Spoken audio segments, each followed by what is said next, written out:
Final word, Collins, Norcross here in Tooting. Australia have gone through their provisional World Cup process last week, but we had following on from that an A-team names for both 4-day and 50 over cricket. That'll be an A series played when the Aussies are in South Africa playing their white ball series later in August and into September. Few bits of interest here. Normally we wouldn't dig too deep into an A series. And actually, in a way, I'm kind of glad this didn't get much reporting because all of the oxygen in Australia has been sucked up by the Matildas. And what an absolute triumph it's been that women's sport, and we've been talking about the women's game on this podcast as long as it's existed, and we'll continue to do so. Not so much this week because it's only really the 100 going on, but yeah, I mean the very fact that Australian team news barely gets a column inch because the newspapers and the television bulletins are just completely chock-a-block with women's football. That's a truly great thing. Anyway, I digress. The Aussie team for white ball cricket will be led by Marnus Labuschagne, the Aussie A team, I should say. He was left out of the World Cup squad, and our thinking there was that there's room for kind of one of him or Smith. One-day cricket has fundamentally changed again. I think that's right. You can't have two anchors really anymore. You used to. Yeah. I mean, you used to quite like two or even three. I mean, that's why England had Bell and Trott. Sure. And Cook. But you just can't be doing that anymore. No, so they've gone with Labuschagne to captain that team in Brisbane and Mackay, I think they're playing at. So the guys who were in England on the Ashes trip haven't been considered for the 4-day cricket. So that counts out Renshaw and that counts out Nisa. It doesn't count out Bancroft, though. So Cameron Bancroft, who wasn't in England, he has been playing county cricket, but not in the official Australia squads. He will get a chance to play 4-day cricket for Australia A, and I think that's a big opportunity. Cameron Bancroft, who made a truckload of runs for Western Australia opening last year, his best season for, maybe ever. Average 59, didn't he? Yeah, certainly his best season for a few years pre-Sandpaper anyway. There'll be an opener spot coming up against the Windies when Warner retires after the Sydney Test, if he even gets that far, and then who knows how long Khawaja goes on for. So we all assume it's a Renshaw-Harris conversation. Harris is the other one who won't play in these games because he's been on tour in England, of course. But if Bancroft makes all the runs against New Zealand A, he might just jump the queue. A right-hander as well to complement Khawaja. Yeah, and there'd be some kind of, I don't know, fitting irony. Would it be ironic? I don't know. But if he comes in to replace Warner, because it's all part of that story and all part of how they're linked together, he's a better player, I think, now than he was when he first played. I think his technique's tightened up. I think he's thrived in England, and he's thrived, as you said, in the last Australian summer. And Australia are about to experience what England have been experiencing for about the last 7, 8, 9 years, which is openers. Who should they be? And it's quite handy if you've got someone who's played some Test cricket before and is experienced. England went through a whole slew of them, and you used to have this game, didn't you? The opening partners for Cook after Strauss. Yes, there was Robson and Hales and 12, I think, in the end, weren't there? Lyth, Stoneman, who came and went. They were like the Defence Against the Dark Arts teacher in Harry Potter. They were there for one book only, and then they'd disappear. So actually going back to somebody, that would be an interesting way to sort of reformulate. Maybe Marcus Harris is a guy who's also got a bit of experience, as has Renshaw. So throwing him into the mix, but I think he might be quite well placed, actually. We had Alex Hales retire. You mentioned him in passing from international cricket himself last week and didn't get a chance to reflect on that. But yeah, he made a point in his exit interview with Mike Atherton that he would have been better served as a middle order player. I always thought that. Hales was so close to cracking the code as a Test opener in 2016. I think he had 3 scores in the 90s or a couple in the 80s, one in the 90s in that series against Sri Lanka. But he'd be the perfect Bazball. Very Harry Brook. Very Harry Brook. Very Harry Brook. Very similar kind of player. Not to be for him. But yeah, the other good sort of zoomed out point here is that the A series becoming a regular thing again is brilliant for world cricket. We often discuss Mohammad Siraj and having had so much 4-day cricket for India A under his belt before making his Test debut, which made him look perfectly placed to play at the top level when the opportunity came. Well, you look at someone like, I don't know, pick a name at random, Matthew Kuhneman, who we've seen play Test cricket, the extent to which it'll help him just playing, with a green cap on for Australia A in these matches against New Zealand. Another might be, in the white ball stuff, someone like Ben McDermott, who's been there from time to time, but playing a more senior role there. Lots of good options there for Australia when they start that series against New Zealand. And Gurinder Sandhu's in the one-day squad. Gurinder Sandhu, who did play one-day international back in 2013, I think it was. He's played one international game. He is the quintessential journeyman. He has played for, I think, 4 states now. and back in the Australia A squad, so that's of note. One other little bit of note, Todd Murphy in the one-day squad. Yeah, someone asked me this last week about why wasn't he considered for the one-day World Cup team, and I kind of just dismissed it and said, well, there's no way they're going to pick Todd Murphy for a one-day squad when he's just not been in and around that group. But maybe they're thinking longer term with Murphy that he might be an all-format player, or at least two of the three.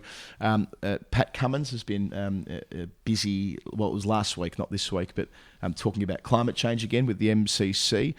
So the MCC have become signatories to the UN Sport Climate Change Framework, which again kind of signals the way that they see the world, the MCC, especially when it comes to issues like climate change. And I know we've looked on curiously at some of the decisions of their membership, most noteworthy being the Eton Harrow rescinding of that call, with the membership overturning what the senior management were keen to do last year. But this is again where they're showing leadership. And Pat Cummins addressed the World Cricket Committee about this and spoke to them last week as like a representative or an ambassador of the senior playing group around the world, and wants to be part of that conversation into the future. And credit to him for it. Cricket's going to have an issue with climate change because the places that they play are places that are struggling with it. A huge amount, the whole world is, but particularly places like Australia and India, Pakistan. We've seen floods and whatnot, but they're also a massive contributor to it. So we're going to a World Cup in India. We went to a T20 World Cup in Australia last year, and I was on a flight every other day, as were a whole bunch of people. So extra flights have to be laid on in these situations. So they are making a massive... let's say their carbon credits aren't great. So I don't quite know how those things are solved. I think you can have competitions in fewer venues. That's things that would help enormously within a large country. That's politically difficult, especially somewhere like India, which has got so many competing interests. I think it's just about like cricket showing that it's determined to play its role.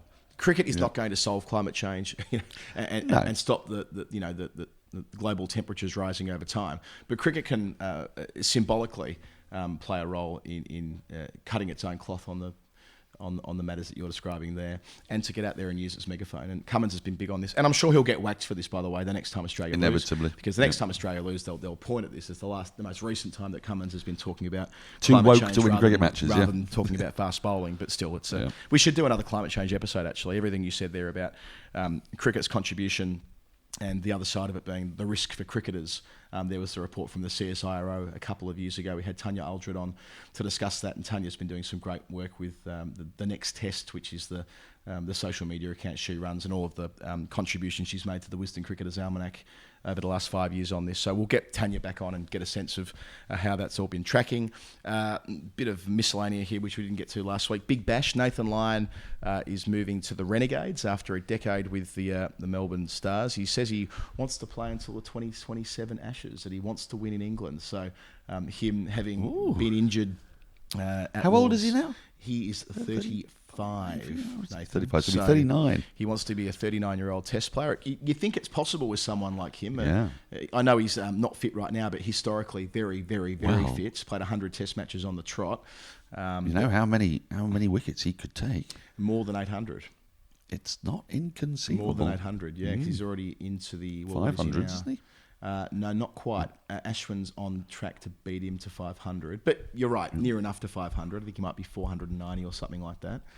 495 is actually a number that jumps out to me. Anyway, someone will correct me if I'm wrong. But 300 wickets across 4 years. You're right, it could happen. Jeff and I on a very, very, very early episode of The Final Word, and we've been releasing these archive eps once a week or so, did chart a path to 800 Test wickets for Lyon, completely jokingly. It might have been when he took his 200th or something like that. We said, here's how Nathan Lyon can take 800. I'd love it. Well, he can certainly get to Warren. Would love it to actually happen. Yeah. So another interesting comment that Lyon made was he didn't see Bazball. I was there for 2 Test matches and Bazball didn't happen. I'm like, this kind of bolsters the Alex Bowden point that Bazball can be literally anything you wish it to be. When, because they never defined it. England never said, here is our doctrine, here is Bazball, because they don't even sign up to that terminology themselves. It's a media creation, and a bloody good media creation. It's very handy to describe the change in attitude from England's test team and test batting especially. But yeah, whether someone, quote, saw Bazball or not, I think that sometimes can mean, did we see batters go out there and try and fly it into the grandstands, when really it's always been more sophisticated than that. Yeah, I think it's also part of the sort of ongoing nonsense of the series, though, isn't it? It's wanting to say, well, they didn't do anything particularly special. It's trying to undermine it, but they didn't even say that they were doing, anything particularly special. So it seems to me to be people talking at cross purposes, really, quite deliberately. But I think for Australia, they might have just got a little bit more hung up about it than England have, actually. And Australia retained the Ashes. They should just be happy with that.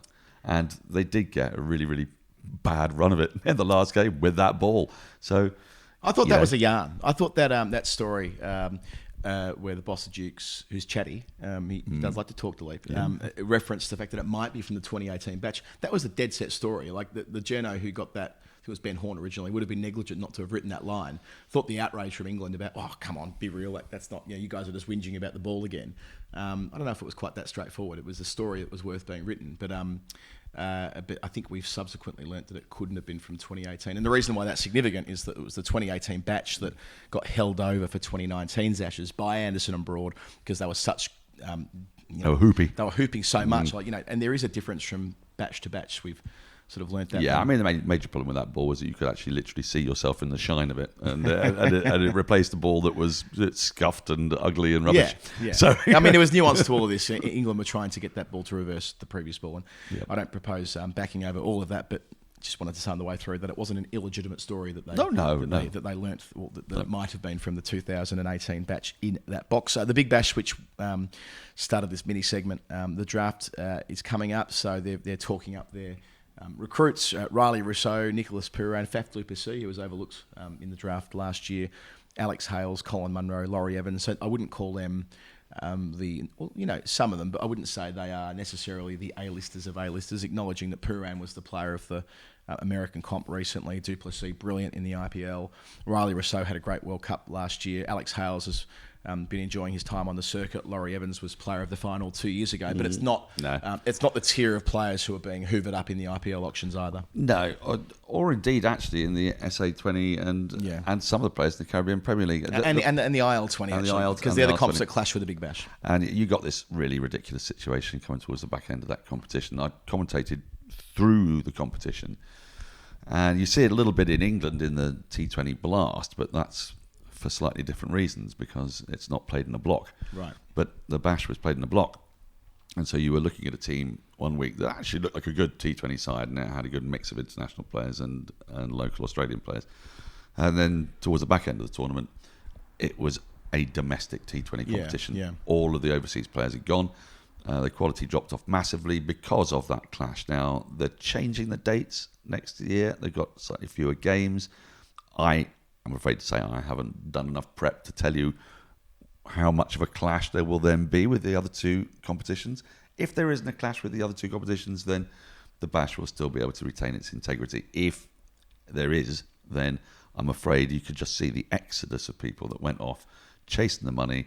And, we're not naturally big T20 aficionados, but I did watch the SA20, and it was fun in front of raucous crowds, with the same faces I see, but crucially they were big name faces. No Indians, of course, but with the right sort of staple Australians. Let's look at Chris Lynn. I mean, Chris Lynn became a name in England because of Big Bash, and I say abandoned. It sounds like I'm blaming him for it. I don't blame him at all. But he left the Big Bash to play in another competition before the Bash was over. So if it's even taking the better Australian players or the players associated with the competition, then that's an enormous threat to the the Big Bash. They need to change that scheduling. If they have done, it'll survive. If they they have made the comp shorter, so I suppose it'll fit into a smaller window as well and give it a better chance. But yeah, I mean, we always say this, don't we? It's a seemingly inevitability where these mini IPL comps will feed one to the next around the world. They'll sort their own scheduling out, so there are fewer clashes. Like the IL20 needn't clash with the SA20, for example, given a lot of the same ownership players are involved from the IPL, and eventually we'll get to the point where it's simply one comp after another, and they can have these players on 12-month contracts, and good luck for international cricket then. But we've already done the morbid world is fuck segment today. Before we say goodbye, speaking of India, in this case the Indian men's T20 side, they got defeated by the West Indies in a bilateral series. So Jeff and Brat spoke about the first couple of games last week. We'll cut to the car chase where it was 2-2 going into the fifth. The fifth one was being played at Lauderhill in Florida, where there'll be World Cup games next year as well in the T20 format. And India made 165 for 9. Surya Kumar Yadav made 61 from 45, top scoring, but not much else apart from that for the Windies. Romario Shepherd, love his name. He's had a good one-day and T20 series, picked up 4 for 31, and Jason Holder, the former captain, 2 for 36. Then the Windies chased it down with 12 balls to spare and won by 8 wickets. Good on him. Brandon King, great name, 85 not out from 55, and Shai Hope, 22 not out from 13, the one-day captain. Nicholas Pooran in the middle there, the wicketkeeper, made 47 from 35, returning to the team after the MLC, and that feels significant. For all of the talk of the Windies, disbanding a couple of weeks ago, and they were beaten heavily in the first test match, I think it was. The first was a win for India, the second was rained out, and the usual existential crisis that we go through every time the Windies lose. Yeah, we should talk about how challenging the conditions are for West Indies cricket right now. We absolutely should scrutinise decisions that have been made to get them to this place, but the reductive nonsense about they should just stop playing altogether and become individual nations in associate land is clearly ridiculous, and pleased to see they're able to beat a side as mighty as India. We're inside. I know the Windies won't be in India for the 50 over World Cup, but they'll be hosting the T20 World Cup next year. Yeah, it wasn't a full strength India side, but when you're talking about an India side, even their second, third 11s are going to be really, really strong because they're seasoned IPL players. A lot of them, the likes of Hardik Pandya, Arshdeep Singh, Kuldeep Yadav. Interesting. The new guard at the top of the order, Jaiswal and Shubman Gill. Yeah, so Jaiswal, who was so impressive on Test debut a couple of months ago, or whenever it was, when he made 90 odd there, and Shubman Gill, who's been absolutely tearing up 50 over cricket, but now getting a chance at the back of another strong IPL to open the batting in the 20 over format as well for India. Yeah, and it just made me think of Prithvi Shaw. He got injured today, or he's been declared injured. I think I saw that alert. That double hundred, a double hundred for Northampton in the Metro Bank, and I saw an alert come up on my phone before saying he's got a knee injury. So I think it was his knee which let him down a couple of seasons ago. Never has a man looked as old as him at such a young age. Well, he's lived many lives, hasn't he? Yes. I think it was only about 2 or 3 years ago that he was in my Wisden Team of the Year for only having played like 3 or 4 Test matches. I thought he was going to be opener batting for India for 15 years. Thought he was a prodigious talent. But the thing about Indian cricket is it's so incredibly competitive that it actually makes selection really tricky. Whenever people say, "Oh, well, inevitably India is going to win everything," the thing is, you can only put 11 players out, and players aren't automata, and things go wrong. And when they do, they can go wrong while they're playing in the game. They can have a bad run of form. Things like that can happen. And also, Indian selectors are prone to hold on to certain players perhaps a little bit longer than their sell-by date because there's a degree of sentimentalism towards the players in India, which is, it's lovely. It's about the enthusiasm and passion that India has for their players, but it's certainly not the sort of cold, steely-eyed way that the Australians will select teams, for example. It's a very, very different kind of thing. So, it's sad about Prithvi Shaw, but I am interested in Jaiswal and Shubman Gill. I think they potentially could be opening that batting for quite a while. But then I said that about Prithvi Shaw and was massively wrong. There was another piece of news that we got just before recording this pod, is that Marlon Samuels, on a bunch of anti-corruption charges that got levelled 2 years ago, and he took to the tribunal, so he didn't cop them. This includes having failed to disclose to the designated anti-corruption official receipt of gifts, payments, hospitality, etc., failure to disclose to the officials hospitality to the tune of $750 or more, failing to cooperate with the anti-corruption officials' investigation, and obstructing or delaying the anti-corruption officials' investigation by concealing information that may have been relevant to the investigation. So by majority decision, unanimous decision, he's been found guilty. So there'll be a process now to find out what his penalty is. But Marlon Samuels, who his career is effectively over, I think he's still floating around a little bit in T20 land, possibly in the CPL. He was in the Wahab Riaz camp for me, as in, is he still around? Yes, but, so turns out that he is. So we won't spend too much time thinking about dear old Marlon, but he's in strife with the law. Not for the first time. Not for the first time. Controversial figure. And the last thing I wanted to touch on, just very, very quickly, was we haven't done this in a while. We've got some Bannermans, some fun Bannermans to finish, which were both sent through by the great Hypercourse, who we adore.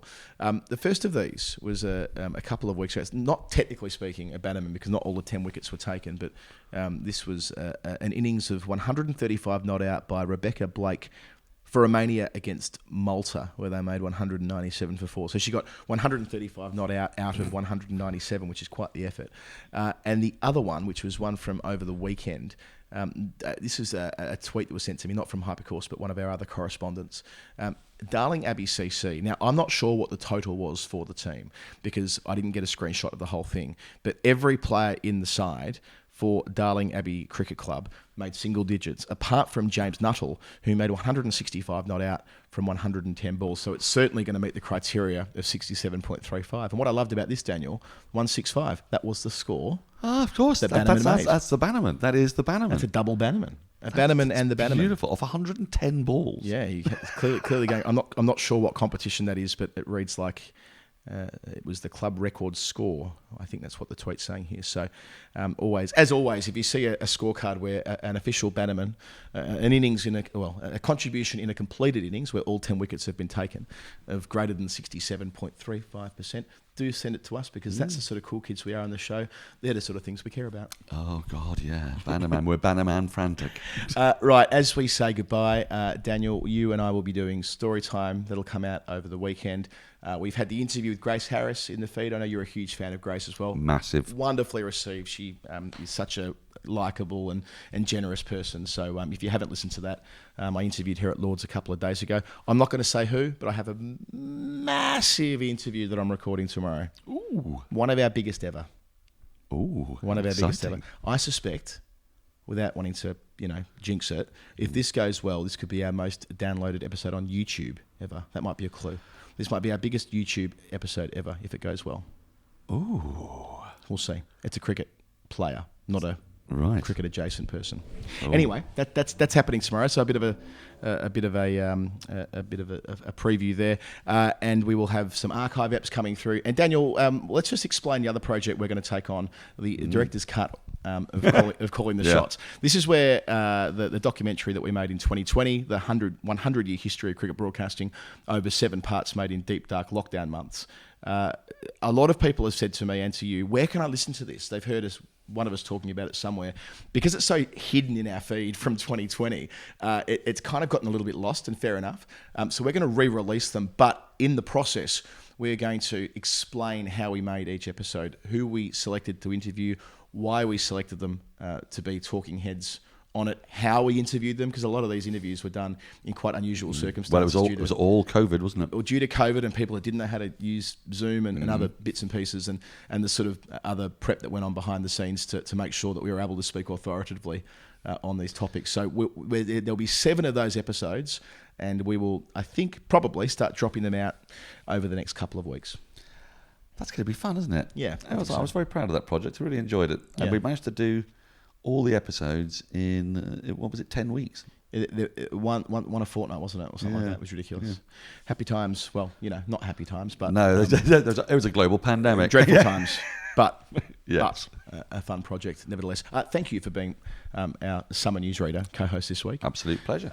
This has been The Final Word. Adam Collins and Daniel Norcross, thank you to the Lord's Tabs who support everything that we do. Thank you to our dear patrons, patreon.com/The Final Word. Sign up, submit a nerd pledge, and that number will be considered to tell a story, in all probability, on the weekend on Storytime in the weeks and months to come. All right, bye from us. Bye-bye.